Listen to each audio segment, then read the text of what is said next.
Vamos a empezar a hablar de infarto, ¿ok? Entonces, bueno, ¿qué es el infarto? Bueno, principalmente infarto se define, ¿no?, como una zona de necrosis isquémica, ¿no? Pero bueno, antes de hablar como tal ya del infarto, vamos a hablar un poco sobre lo que sucede o lo que produce la isquemia, ¿no? Ya lo hemos hablado en varias ocasiones, ¿no?, que la isquemia, bueno, provoca degeneración y necrosis, ¿no?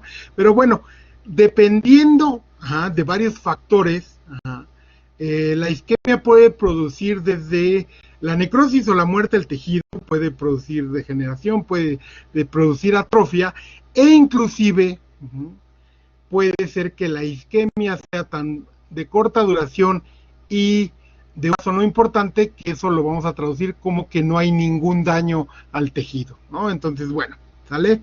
Estos factores que determinan cuánto daño produce la isquemia, ¿no? Los vamos a ver aquí, ¿no? Por ejemplo, la velocidad de presentación. Generalmente cuando la isquemia es más aguda, generalmente tiene efectos más graves, ¿no? El calibre del vaso sanguíneo que se ocluye o que sufre la isquemia, por supuesto, si es un vaso sanguíneo grande, va a ser una zona más importante en la que hay más daño, ¿no? O sea, entre más grande el vaso sanguíneo, más grave.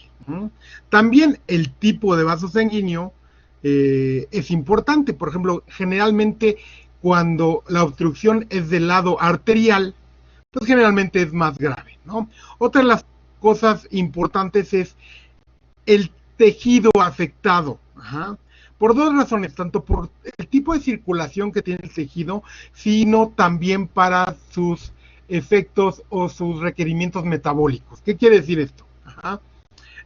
Por ejemplo, el corazón y el sistema nervioso central son tejidos que tienen un alto índice metabólico y que sufren mucho con la isquemia.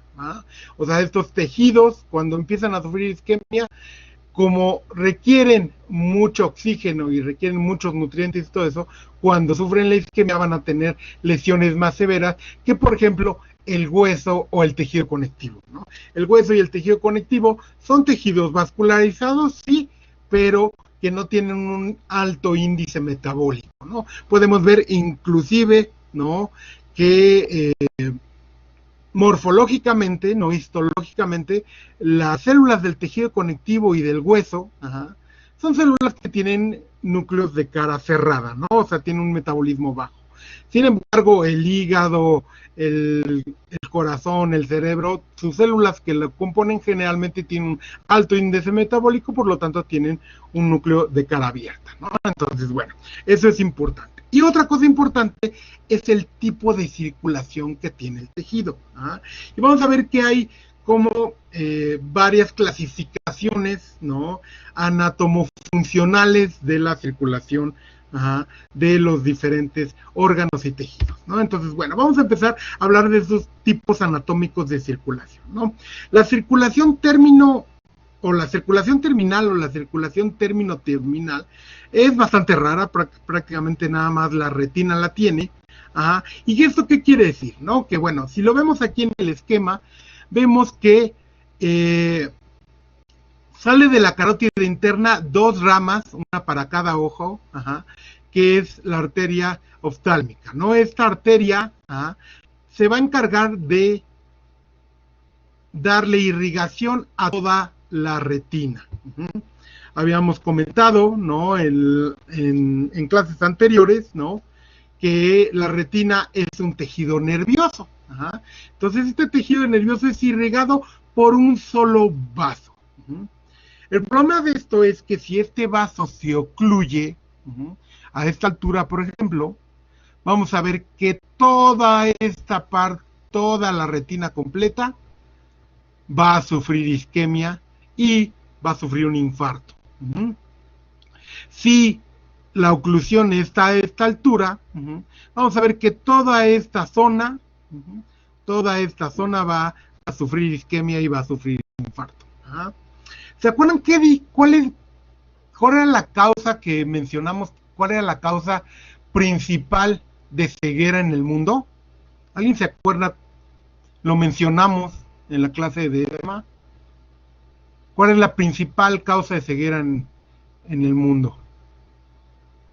Exactamente, el glaucoma. Ajá, perfecto, sí, el glaucoma. El glaucoma era aumento de la presión, ¿no?, intraocular, ¿no? ¿Qué sucede con el glaucoma? Ajá, aquí que tenemos el humor acuoso, cuando aumenta la presión intraocular, estos vasos sanguíneos se aplastan y van a sufrir una obturación. Lo que va a producir una isquemia, lo que va a producir infarto de retina, ¿no? Esto es muy importante porque, bueno, habíamos mencionado que la retina es un tejido nervioso y el tejido nervioso no se puede reparar. Sí, claro que cuando hay un aumento de esta presión, pues sí hay algo de congestión, porque tanto la salida como la entrada de sangre por este aumento de la presión intraocular está alterada, ¿no? Entonces, esta es la razón por la que el glaucoma produce ceguera, ¿no? Porque produce un infarto de retina, ¿no? Entonces, bueno, ¿sale? Vamos a seguir con la siguiente tipo, ¿no? Esta circulación término-funcional es más común, ¿no? La encontramos en varios tejidos, ¿no? Y esta circulación término-funcional, principalmente quiere decir que una zona específica del tejido recibe irrigación de un vaso sanguíneo, de una arteria, ¿ok? Y esta irrigación de esta arteria, como lo vemos aquí, tenemos una foto muy bonita de la irrigación del riñón. Si vemos a esta altura, que es la altura de las arterias arcuatas o arciformes, vemos que entre estas arterias arcuatas o arciformes hay comunicación. Esta comunicación le llamamos anastomosis, ¿no? Pero vemos que después de las arterias intralobulares, vemos que esta comunicación entre los vasos sanguíneos ya no existe. ¿Qué quiere decir esto? Que si nosotros tapamos a esta altura este vaso sanguíneo o ocluimos por alguna razón a esta altura este vaso sanguíneo, esta zona que irriga este vaso sanguíneo va a sufrir isquemia. Tenemos varios ejemplos de tejidos que tienen esta circulación, ¿no? Como son el riñón, el corazón, el vaso y el cerebro, ¿no? El vaso, vamos a hablar especialmente de él porque tiene unas especificaciones medio raras, pero bueno, ya lo vamos a hablar a continuación. Entonces, bueno, otro tipo de circulación, ¿no?, es la circulación doble, ¿no? Y esta ya la habíamos mencionado, y la habíamos mencionado principalmente con este órgano que tiene en la figura, ¿no? ¿Qué quiere decir esta irrigación doble? Bueno, que el órgano tiene o recibe sangre por parte de dos vasos sanguíneos, ¿sale? O dos fuentes de irrigación. Generalmente los órganos que tienen esta irrigación doble, generalmente habíamos hablado que tienen una irrigación funcional y una nutricia. Habíamos dicho que, por ejemplo, en el caso del hígado, ¿cuál es la irrigación funcional? Exactamente, José, la vena porta es la irrigación funcional. Y por otro lado, la irrigación nutricia es la arteria hepática, ¿no? Ok, entonces, bueno. Hay otros órganos que tienen también irrigación doble, pero no tienen irrigación funcional o nutricia, ¿sale? Otro órgano que tiene irrigación doble y funcional y nutricia es el pulmón. ¿Alguien se acuerda cuál es la irrigación funcional del pulmón? ¿Por dónde le llega sangre al pulmón funcionalmente? Exactamente, Berenice, exactamente, por la arteria pulmonar. Las venas pulmonares son las que regresan la sangre al corazón, ¿no? Sí es hasta cierto punto un poco de la irrigación funcional, ajá. Pero ¿se acuerdan cuál es la irrigación nutricia del corazón? Digo, del pulmón. Son las arterias bronquiales, que igual van de la mano, ¿no? Con la... ellas salen de la arteria aorta, ajá, y para cada, bueno, hay un juego para cada pulmón, ajá, y le llevan sangre oxigenada, ajá, a ciertas partes del pulmón, ¿no? Vuelvo a decir, bueno, los alveolos no necesitan oxigenación, pero los bronquios, los bronquiolos, ajá, ahí no hay intercambio gaseoso y esas estructuras necesitan irrigación, ¿no? El tejido linfoide asociado a broncos necesita irrigación y toda esta irrigación se da por las arterias bronquiales que derivan de la arteria aorta, ¿no? Entonces, bueno, esta circulación doble, ajá, los órganos que tienen esta circulación doble, es más difícil que sufran una isquemia severa, porque bueno, la sangre les llega por un lado, ajá, y si se obstruye ese lado, pues probablemente les llegue sangre por el otro, ¿no? Sin embargo, a pesar de esta doble circulación, los órganos, estos pueden sufrir isquemia e infarto, ¿no? Es más difícil, pero sucede, ¿no? Por otro lado, y para terminar con los tipos de irrigación, vamos a hablar de la irrigación colateral. Ajá.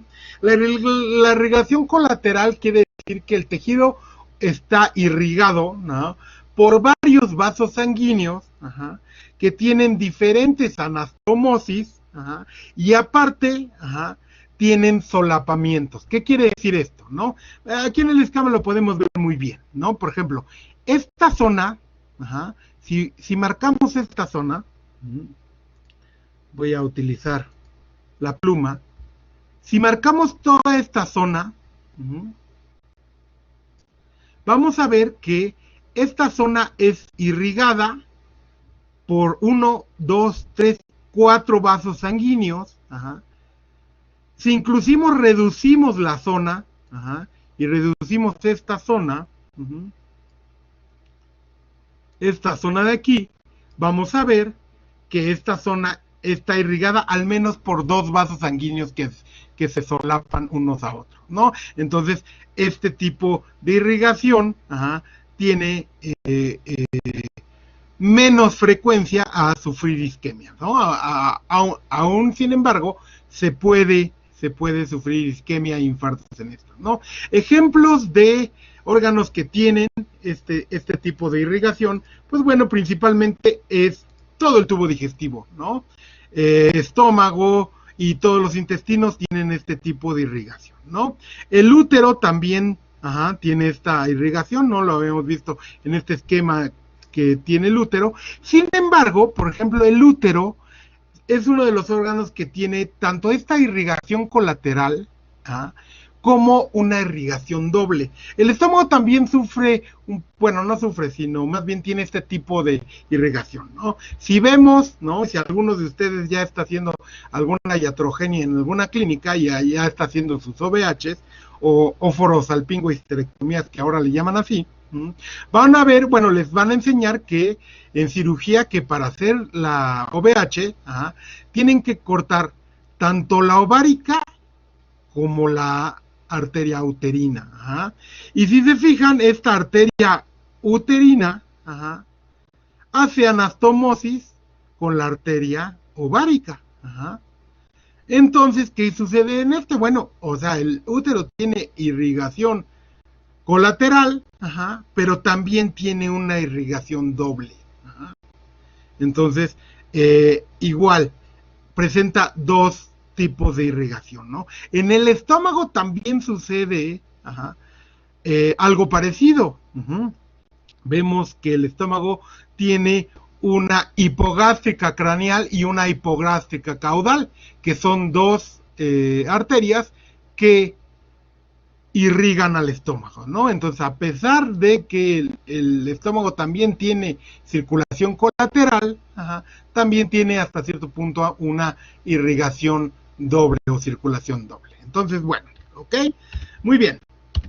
Bueno, dudas hasta ahorita de los tipos de circulación. Estos tipos de circulación van a ser importantes porque nos van a definir un poco cómo se van a comportar las isquemias y los infartos, ¿no? Entonces, bueno, ya vamos a hablar como tal del infarto, ¿no? Entonces, bueno, la palabra infarto, tiene su raíz latina, ¿no?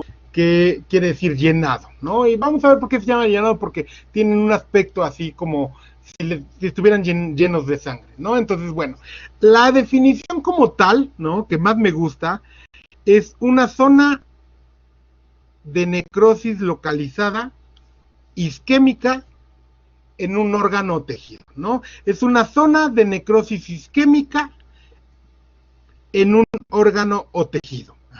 Generalmente, es el resultado de una oclusión en el riego arterial o también en el riego venoso, ¿no? Es una necrosis del parénquima o del estroma en un territorio vascular producida por una isquemia, ¿no? Pero bueno, la definición que más me gusta como tal, es una zona localizada de necrosis isquémica. Generalmente, la isquemia, ¿qué tipo de necrosis produce? Es una necrosis coagulativa, ¿a excepción de qué? ¿De qué órganos? Exactamente, Italia, el cerebro y más específicamente el sistema nervioso central, ¿no? Exactamente, José. Cerebro, cerebelo o médula oblonga, si lo quieren decir. Cualquiera de estos tejidos, ¿qué tipo de necrosis sufre con la isquemia? Bueno, sufre necrosis licuefactiva, ¿ok? La necrosis licuefactiva es la que sufre el sistema nervioso central. Entonces, por eso no podemos poner que en la definición que es una zona localizada de necrosis coagulativa isquémica, ¿no? Porque no siempre es necrosis coagulativa, siempre hay hay una excepción, ¿no? Entonces, por eso ponemos que es una zona localizada de necrosis isquémica.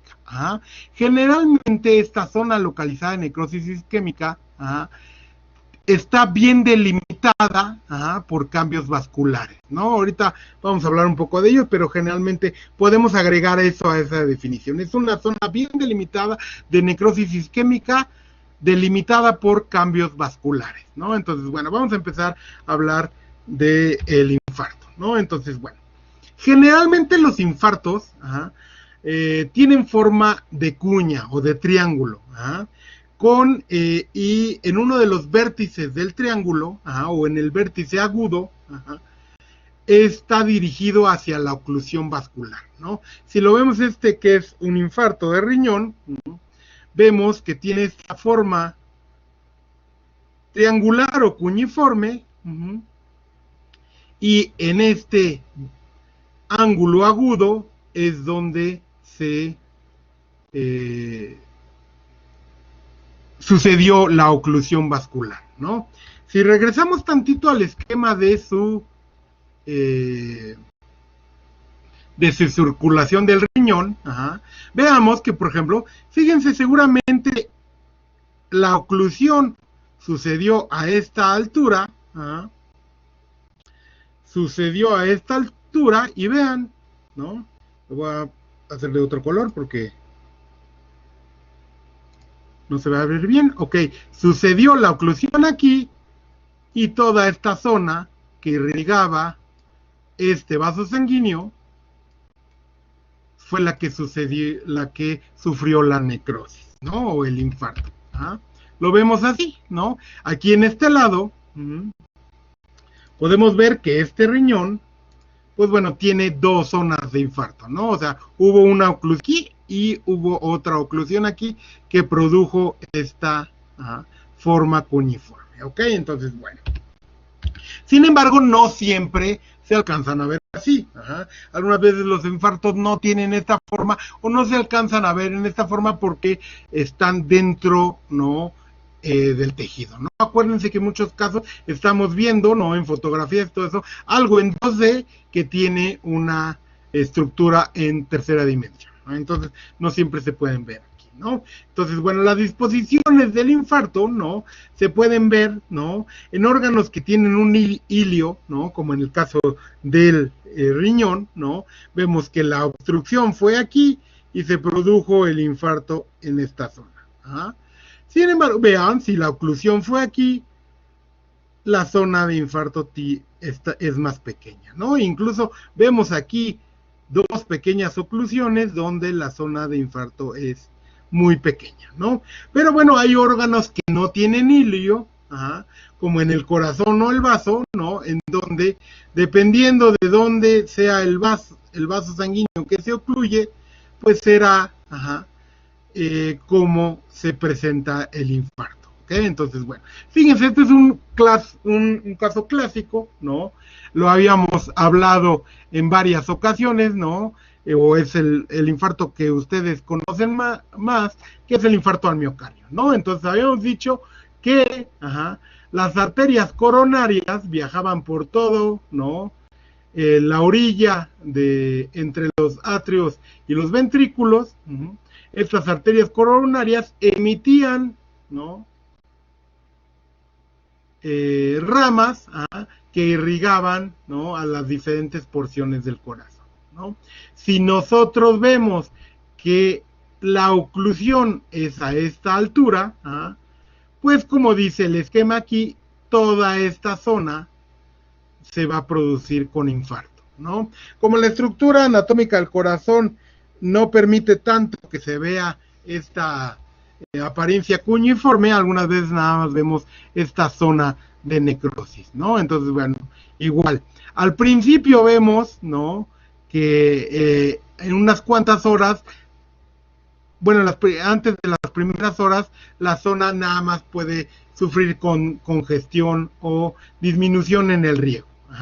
Pero por el otro lado, como van avanzando, ¿no? Las horas, ¿no? La zona de necrosis empieza a ser más grande. Por eso es una de las razones por las que si ustedes sufren un infarto al miocardio, hay que atenderlos con la mayor rapidez posible. Porque entre más tarde en disminuir o quitar esta oclusión arterial, más zona de necrosis o más tejido del corazón va a ser comprometido, tanto que si el corazón o una parte importante del corazón sufre necrosis, pues eso probablemente no sea compatible con la vida, el corazón no va a poder ejercer su función y eso se traduce en la muerte somática del animal o del individuo. Entonces, bueno, ¿vale? Por eso hay que actuar lo más rápido posible con los infartos al miocardio. Por otro lado, ¿no? Vamos a hablar un poco de etiología, ¿no? Habíamos visto que generalmente, pues bueno, los trombos y los émbolos no producen oclusión vascular. Sin embargo, la torsión y los vólvulos también producen. Habíamos dicho que cuando un órgano gira en su propio eje, los vasos sanguíneos que lo irrigan se van a aplastar y obliterar, ¿no? Y van a producir una oclusión, ¿no? También tumores que presionen vasos sanguíneos, ¿no? O adherencias que se producen cuando hay alteraciones en las cavidades, ¿no? Tanto en la abdominal como en la torácica. Estas adherencias son proliferaciones de tejido conectivo, ¿no? Que que pueden producir esta obliteración de los vasos sanguíneos, ¿no? Sí, claro, con cirugía se puede quitar la oclusión a nivel de corazón, incluso se utilizan técnicas de endoscopía para romper ese coágulo o ese trombo o ese émbolo, o también se pueden utilizar medicamentos, ¿no? Que le den más presión sanguínea para que se destape el trombo, ¿no? Entonces, bueno, sí hay como varias estrategias médicas para atender los infartos, ¿no? Entonces sí, una de ellas sí puede ser la cirugía. ¿no? Y bueno, siguiendo hablando de etiologías, ¿no? Los infartos, bueno, pueden tener etiologías no oclusivas, ¿no? ¿Qué quiere decir? Que no está tapado el vaso sanguíneo, sino que el vaso sanguíneo, por hipotensión, ¿no? O por alguna razón sufrió estenosis arterial, ¿no? ¿Qué quiere decir? Que se disminuyó, ¿no? La luz de la arteria, puede ser tanto por hipotensión, por alguna razón. También habíamos hablado de una vasoconstricción sostenida, ¿no? Como lo mencionamos ayer en el caso de clavíceps purpúrea, que producía ergotismo, que le pasaba a las orejas y a la cola del cerdito de ayer. Pues bueno, pues sufrían infartos, ¿no? Por esta vasoconstricción sostenida, ¿no? Incluso también los habíamos hablado que los perros que les hacen el corte de orejas también sufren este tipo de alteraciones, ¿no? Y son pequeños infartos, ¿no? A nivel de orejas y de cola, ¿ok? Entonces, bueno. También podemos clasificar, ¿no? Los infartos por muchas formas, hay muchas formas como de clasificación, y podemos decir que también los infartos pueden ser si la oclusión es arterial o la oclusión es venosa. Entonces, por supuesto, tienen ciertas características cada uno de ellos, ¿no? Y habíamos dicho que generalmente cuando la oclusión es arterial, los infartos son más severos, ¿no? Pero también, ¿no? La oclusión venosa, por ejemplo, los órganos que rotan, ¿no? Que tienen vólvulo, ¿no?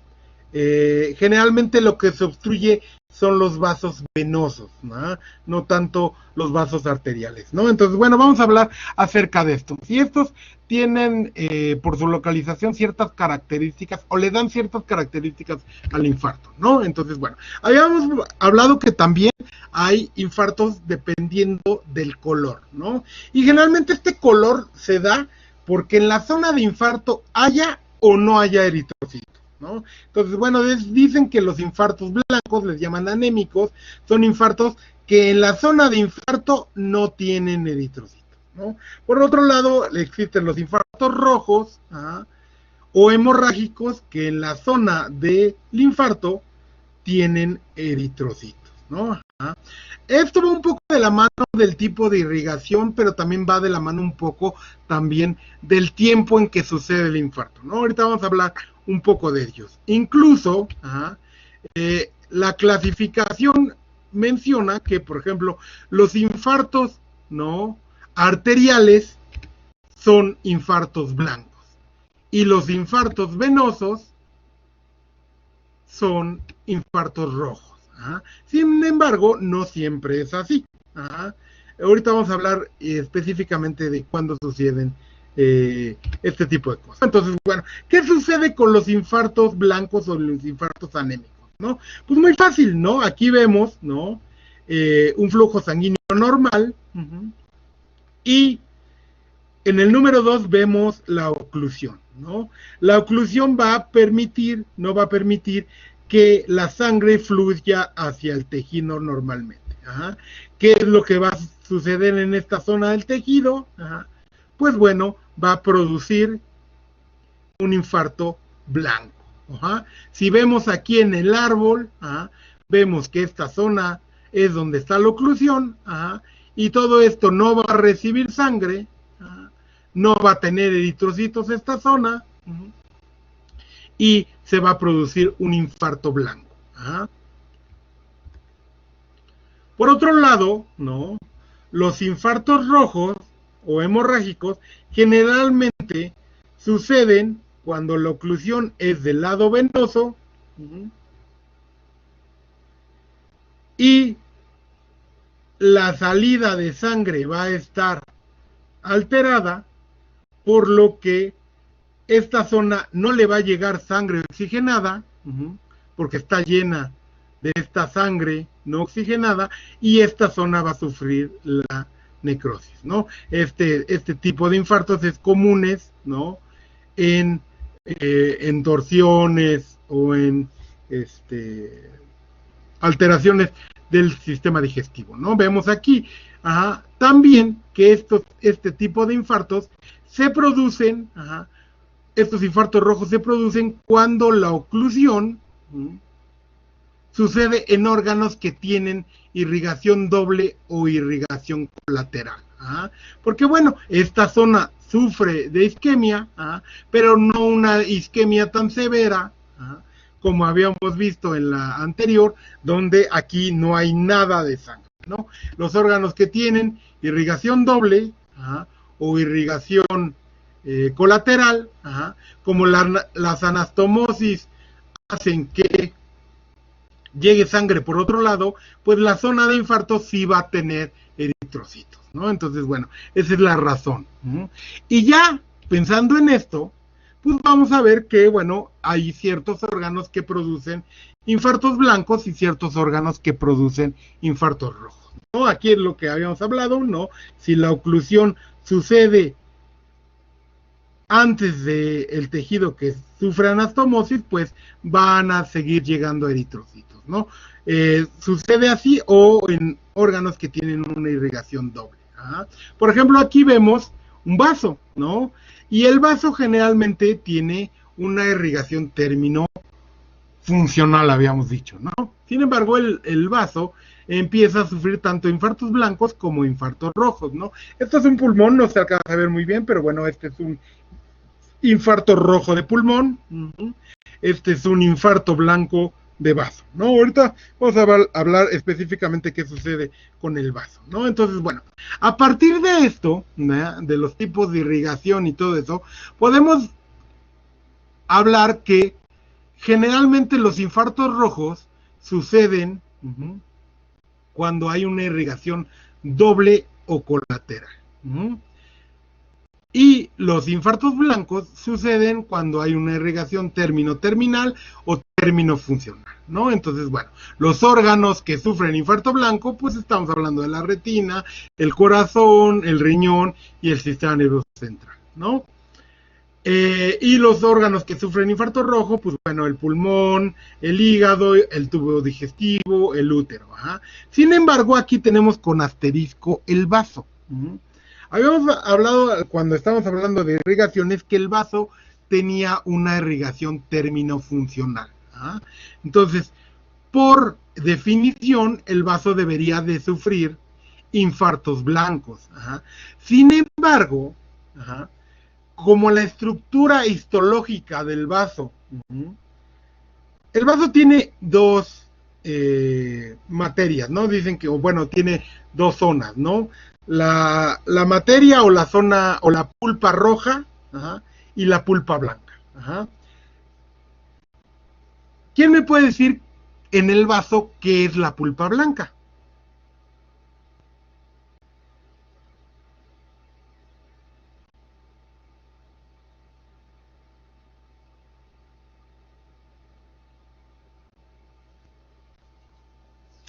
Linfocitos sí, pero ¿qué estructura o qué estructura tiene estos? Exactamente. Son centros germinativos. Y alguien se sabe el nombre correcto, porque centros germinativos no es el nombre correcto, es el nombre que normalmente decimos, pero no es el correcto. ¿Cómo se llaman esas zonas que les llaman ustedes centros germinativos y que están presentes en general en todos los órganos linfoides? ¿Alguien recuerda cómo se llama eso? Lo mencionamos tal vez alguna vez en histología o lo mencioné al principio del semestre.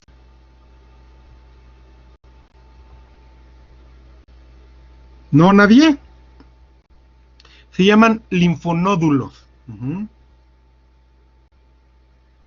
Sí, nódulo esplénico en el caso del vaso. Pero bueno, estos linfonódulos son... están presentes en general todos los órganos linfoides, ¿no? Están presentes en el timo, están presentes en el vaso, también en los linfonodos, ¿no? El tejido linfoide asociado a bronquios también tiene esta estructura, el tejido linfoide asociado a intestino, o sea, el GALT o las placas de Peyer también tienen estas estructuras de linfonódulos, ¿ok? Entonces, bueno, esa es la pulpa blanca. ¿Y qué es la pulpa roja? cordones esplénicos o sinusoides esplénicos. ¿Qué quiere decir esto? De estos cordones esplénicos o sinusoides esplénicos. Bueno, son dilataciones, ¿no? De venas principalmente, son senosos. Entonces, bueno, sí, estos cenotes o estas dilataciones, o estos senos venosos, son lo que contienen los eritrocitos en el vaso. Entonces, si normalmente el vaso está lleno de eritrocitos, cuando sufre necrosis, pues va a estar lleno de eritrocitos, a pesar de que tiene una irrigación término funcional. Morfológicamente el infarto en vaso es rojo, ¿ok? Entonces, bueno, que en teoría el vaso debería sufrir infarto blanco, pero en realidad sufre infarto rojo, ¿ok? Entonces, bueno, también podemos hablar que los infartos pueden ser asépticos o sépticos. Si se ponen a pensar que si un trombo séptico libera un émbolo séptico, cuando llega al lugar de impactación, pues va a llevar bacterias, ¿no? O microorganismos. Y va a producir este infarto, y va a ser un infarto séptico, ¿ok? ¿Sale? Como el que vimos el día de ayer en la neumonía tromboembólica.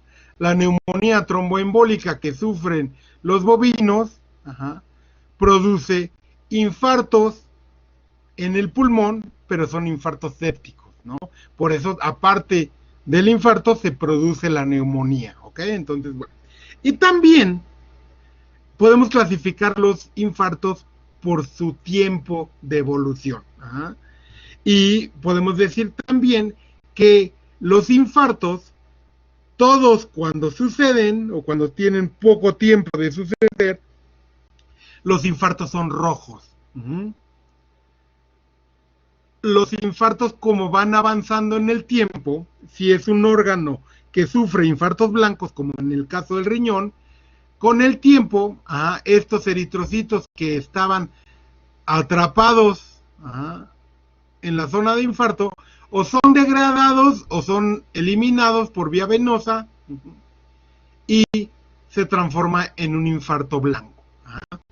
Por supuesto, los órganos que sufren infartos rojos, al principio o agudos son rojos y con el tiempo se siguen quedando rojos.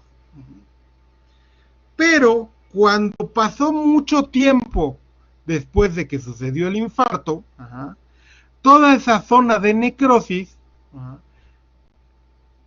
primero se va a tener que eliminar todo el tejido dañado, y probablemente, dependiendo del tipo de órgano y si está hecho de células lábiles, estables, todo eso, probablemente tenga un proceso de regeneración o un proceso de cicatrización, ¿no? Entonces, en muchos casos, muy crónicamente, los infartos empiezan a verse blancos porque se llenan de tejido conectivo de la cicatrización, ¿no? Entonces, bueno, podemos decir que los infartos agudos son rojos, los crónicos, dependiendo del tipo de órgano, serán rojos o blancos, y los muy crónicos o reparados generalmente son blancos, ¿no? Porque están llenos de tejido conectivo, ¿no? Aquí vemos los ejemplos de un órgano que sufre infartos blancos. Bueno, como puede tener infartos rojos, si es agudo, infartos blancos,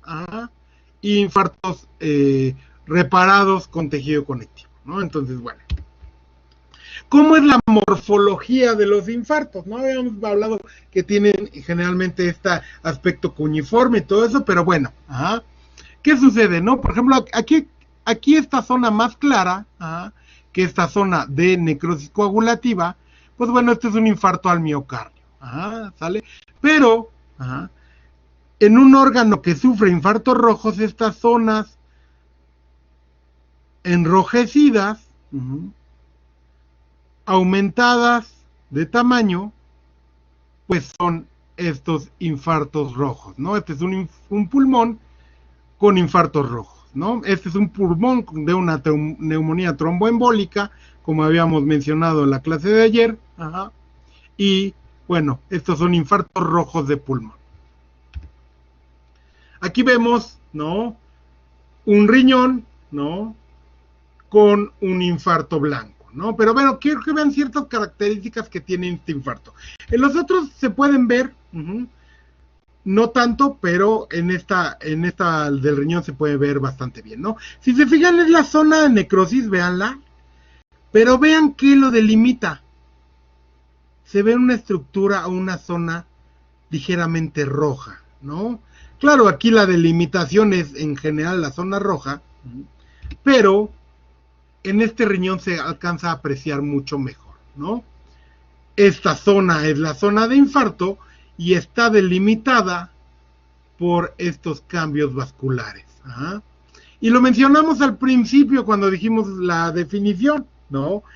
Un infarto es una zona de necrosis isquémica generalmente bien delimitada por cambios vasculares. ¿Qué cambios vasculares podemos ver aquí? Pues generalmente vamos a ver congestión y hemorragia. Ajá.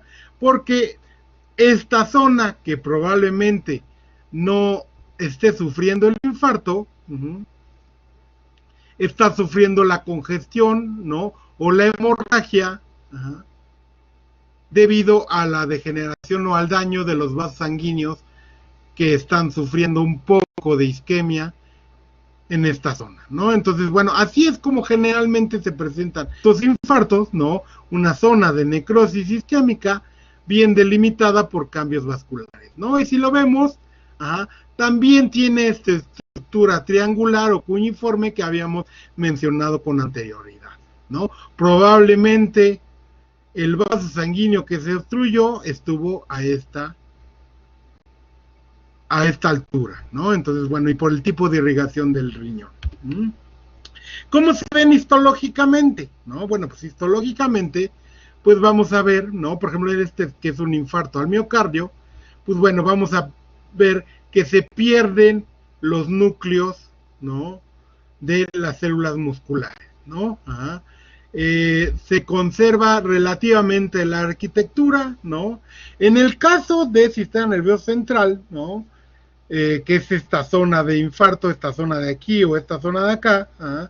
En el caso del sistema nervioso central, la arquitectura no se conserva porque ya hemos mencionado que es necrosis licuefactiva, ¿no? Pero bueno, ajá, estas células musculares del músculo cardíaco, ¿qué les pasó a sus núcleos? ¿Cómo se llama esta alteración?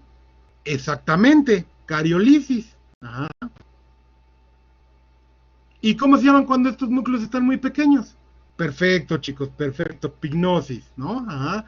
Y probablemente también podemos ver algunas zonas, vean, como por ejemplo, yo creo que aquí, que hay pedazos de núcleo, ¿no? ¿Cómo se llama eso?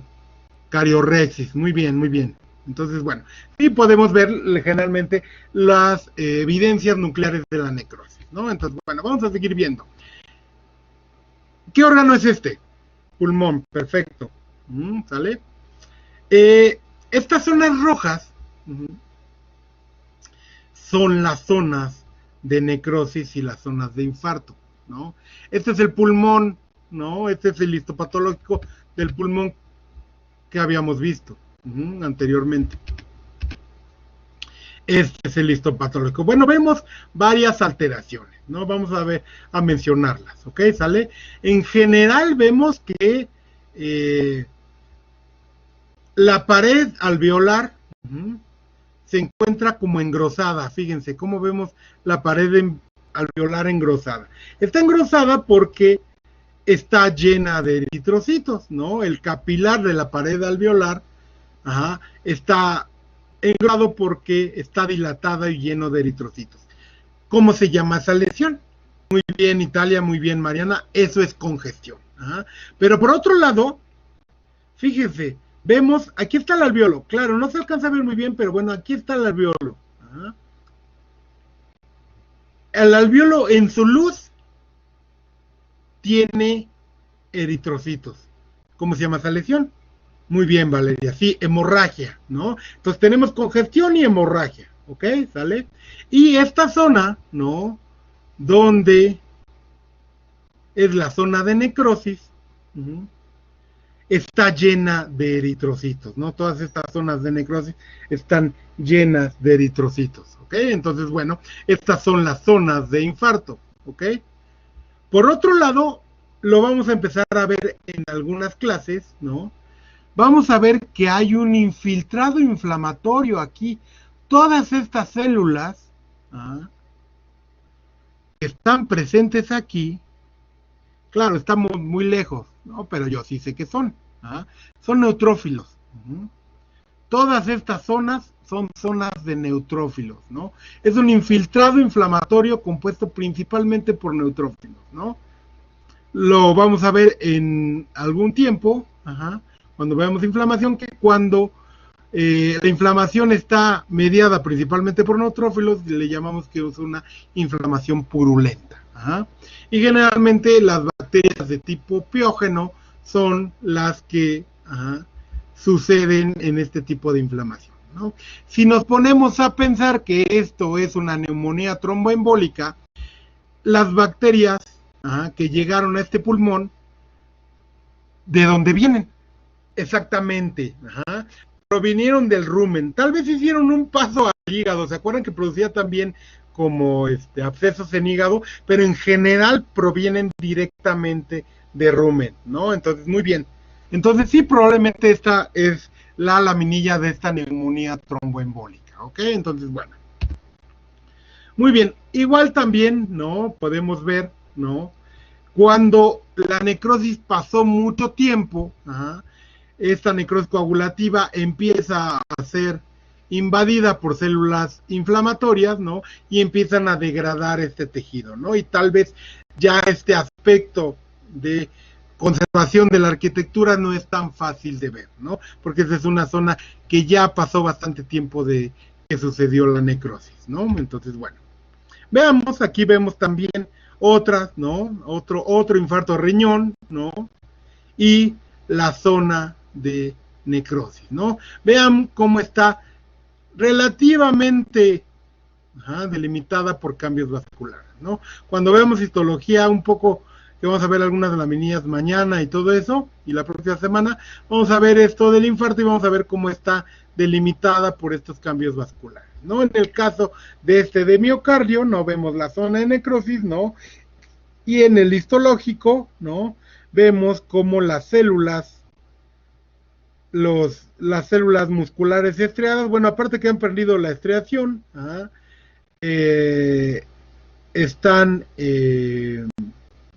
han perdido los núcleos, ¿no? Tienen cariolisis, algunas veces tienen pignosis y cariolisis, ¿no? Y bueno, también vemos algunos eritrocitos porque probablemente esta sea esta zona que ven, ¿no? Sí se aprecia a ver que esta es la zona de necrosis y alrededor de esta zona de necrosis está delimitado por algo rojo. ¿Sí lo alcanzan a observar?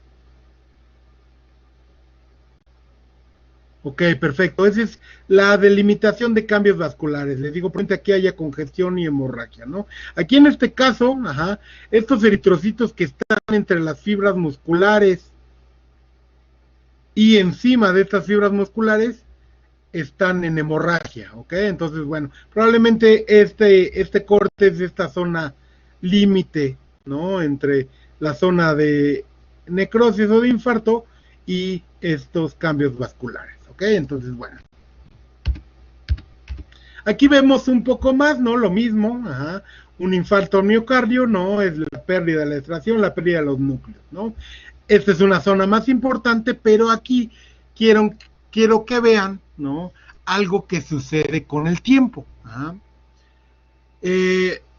Ven todo estos puntos morados, ¿no? Bueno, pues estos puntos morados corresponden a células inflamatorias, ¿no? Probablemente macrófagos, neutrófilos y demás fagocitos, ¿no? Células inflamatorias, que después de que pasó un tiempo del infarto, empiezan a llegar a la zona de infarto. ¿Para qué creen que sirva que lleguen estos macrófagos y estos neutrófilos a la zona de infarto? Y esto no está contaminado, ¿no? Este es un infarto aséptico. Ajá. Pero ¿por qué están llegando células inflamatorias aquí? ¿Para qué creen que sea su función? Perfecto, Valeria. Si hay inflamación, hay reparación, ¿no? Y bueno, sí, también, Luis, tienes razón, ¿no? O sea, una de las cosas que van a hacer las células inflamatorias, primero, es eliminar el tejido dañado, ¿no? O todas las células dañadas, no todas las células muertas, ¿no? Y por otro lado, también van a intentar o empezar el proceso de reparación, ¿no? Si se ponen a pensar que este es un miocardio, ¿qué tipo de reparación creen que pueda tener? ¿Se puede regenerar el miocardio? No, entonces, ¿qué va a reemplazar todo este tejido muerto? Exactamente. Ajá. Cicatrización o perfecto tejido conectivo. Ajá. Vasos sanguíneos van a suceder, y ahorita hablamos de estos vasos sanguíneos, que sucedan en la reparación, ¿vale? Entonces todo esto se va a sustituir por tejido conectivo y se va a hacer una cicatriz, ¿no? Por eso las personas o los animales que sufren un infarto al miocardio, su capacidad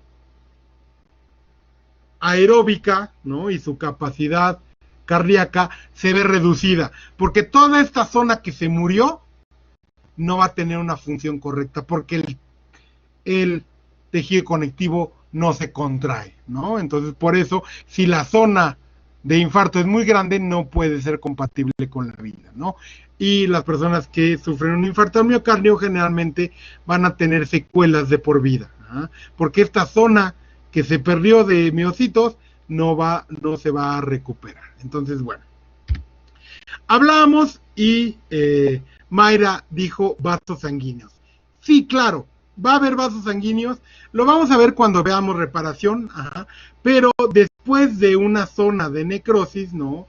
Y cuando se forma una cicatriz, se forma un tejido especial, y este tejido especial se llama tejido de granulación. Este tejido de granulación es el tejido que forma la cicatriz, ¿no? Está hecho de fibrocitos, fibroblastos, macrófagos, pero también está hecho de neocapilares. Estos neocapilares son vasos sanguíneos pequeños que se forman para nutrir esta zona que se está reparando. Y son todos estos vasos chiquitos que vemos, esos son característicos de estos capilares de neoformación, o neocapilares. Y todo esto es tejido de granulación. Aquí vemos macrófagos, vemos algunos linfocitos y vemos muchos fibrocitos y fibroblastos, ¿no? Estos fibroblastos y fibrocitos son los que van a generar la matriz de tejido conectivo, ¿no? Entonces, bueno, sí, después de un tiempo hay que reparar la zona de infarto.